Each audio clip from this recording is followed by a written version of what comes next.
नमस्कार दोस्तों। आज मैं आप लोग के लिए एसएससी जीडी एग्ज़ाम 2024 1 मार्च का फोर्थ शिफ्ट का एग्ज़ाम समाप्त हो चुका है। इनमें पूछे गए प्रश्न मिल चुके हैं जो आपका 100% रियल और ऑथेंटिक क्वेश्चन है। जिन्हें इसका पीडीएफ चाहिए वो हमारे टेलीग्राम या व्हाट्सएप ग्रुप पे जुड़ सकते हैं। डिस्क्रिप्शन लिंक दे दिया गया है या आप हमारे व्हाट्सएप नंबर से पीडीएफ प्रोवाइड कर सकते हैं। पहला प्रश्न है, लोकमान्य तिलक पुरस्कार 2023 में किसे दिया गया? लोकमान्य तिलक पुरस्कार 2023 में भारत के प्रधानमंत्री नरेंद्र मोदी जी को दिया गया। लोकमान्य तिलक पुरस्कार कौन सा राज्य देता है? तो महाराष्ट्र राज्य देता है। यह पुरस्कार पहली बार 1983 में दिया गया था। लोकमान्य तिलक 1881 में मराठी समाचार पत्र केसरी की स्थापना की थी। इसमें प्राप्तकर्ताओं में पूर्व प्रधानमंत्री इंदिरा गांधी जी हैं, अटल बिहारी वाजपेयी जी हैं, डॉक्टर मनमोहन सिंह हैं, पूर्व राष्ट्रपति प्रणब मुखर्जी भी और आपका प्रधानमंत्री नरेंद्र मोदी जी भी शामिल हो चुके हैं। एक था रणजी ट्रॉफी का आयोजन कौन करवाता है? तो रणजी ट्रॉफी का आयोजन आपका बीसीसीआई करवाती है। बीसीसीआई का स्थापना कब हुआ? 1928 ईस्वी में। आईसीसी का स्थापना कब हुआ? तो आईसीसी का स्थापना 1909 ईस्वी में। मुख्यालय इसका कहाँ है? दुबई है। और बीसीसीआई का मुख्यालय कहाँ है? मुंबई है। बीसीसीआई के अध्यक्ष जो हैं अभी जैसा है। प्रतियोगिता में वर्तमान में 38 टीम शामिल है, जिसमें भारत के सभी 28 राज्य और 8 केंद्र शासित प्रदेश में 4 का कम से कम एक प्रतिनिधित्व है। रणजी ट्रॉफी टूर्नामेंट का पहला संस्करण 1934 और 1935 में आयोजित किया गया था।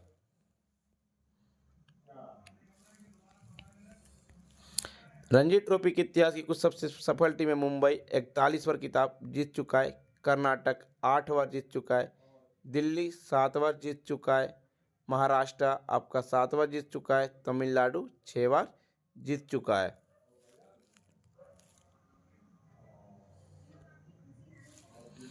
एक पूछा गया था कितने वर्षों में जनगणना होती है?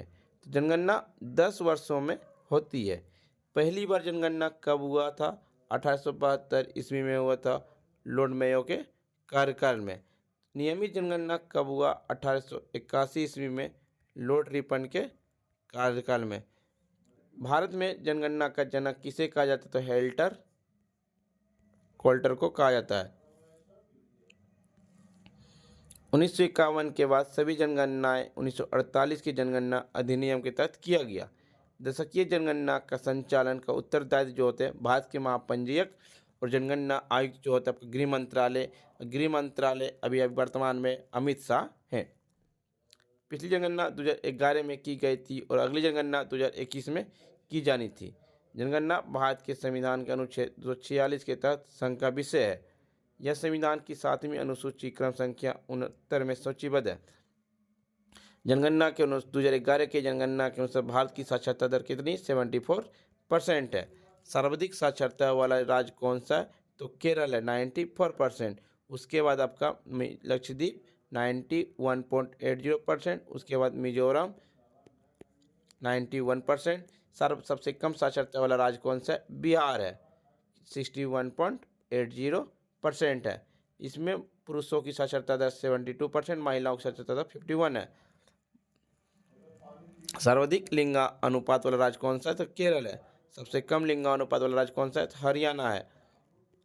सर्वाधिक लिंगा अनुपात वाला केंद्र शासित प्रदेश कौन सा है? तो पांडिचेरी है, 1000 पुरुषों पर 1038 महिलाएं। सबसे कम लिंगा अनुपात वाला केंद्र शासित प्रदेश दमन दीव है, 618 लिंगानुपात है 1000 पुरुषों पर।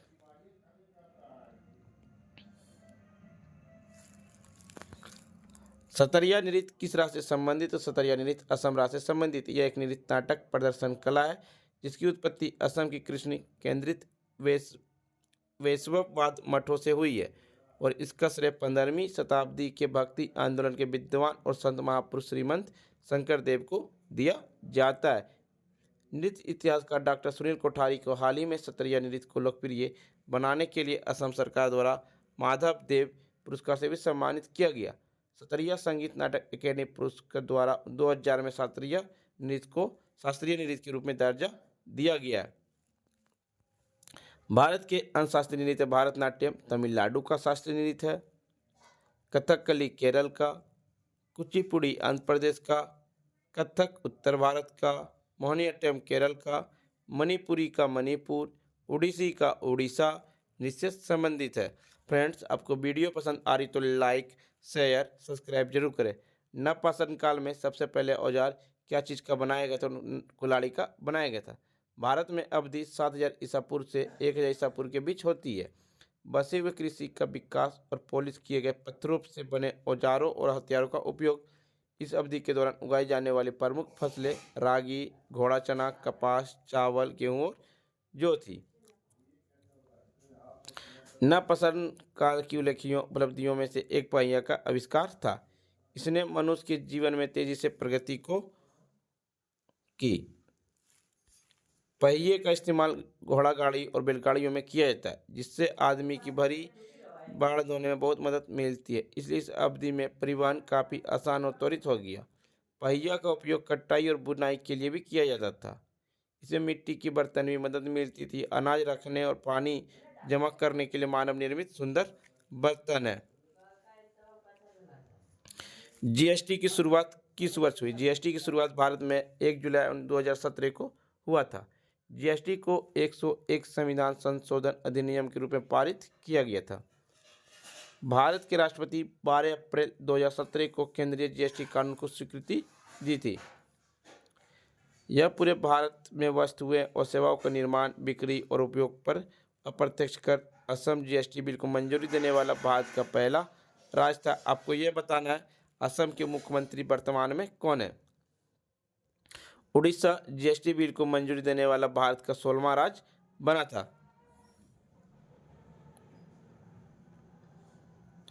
जीएसटी का नारा है one nation one tax one market. वस्तु और सेवा कर खुदरा विक्रेताओं के लिए कोई अनव्यय नहीं होगा, इसलिए परीक्षण कर भी नहीं है। जीएसटी वस्तुओं और सेवाओं को वर्गीकरण से संबंधित विवादों का हल दिया गया। जीएसटी के तहत वर्तमान में वस्तुओं को सेवाओं पर 0% ब्याज, 5% ब्याज, 12% ब्याज, 18% ब्याज, 28% ब्याज। जीएसटी परिषद जीएसटी का शासी निकाय है।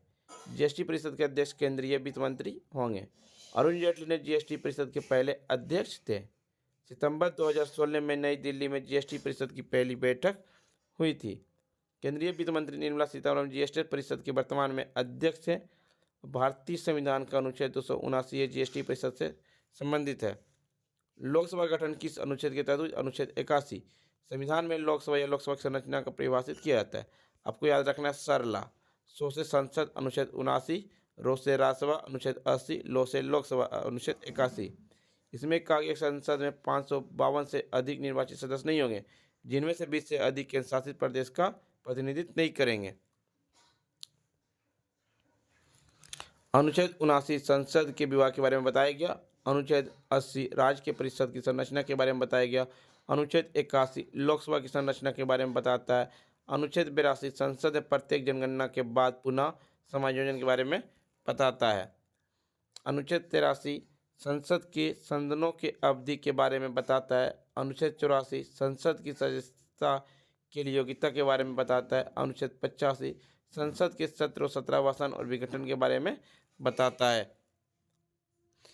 एक था विजय हजारे ट्रॉफी और सैयद मुश्ताक अली ट्रॉफी किससे संबंधित और क्रिकेट से संबंधित है।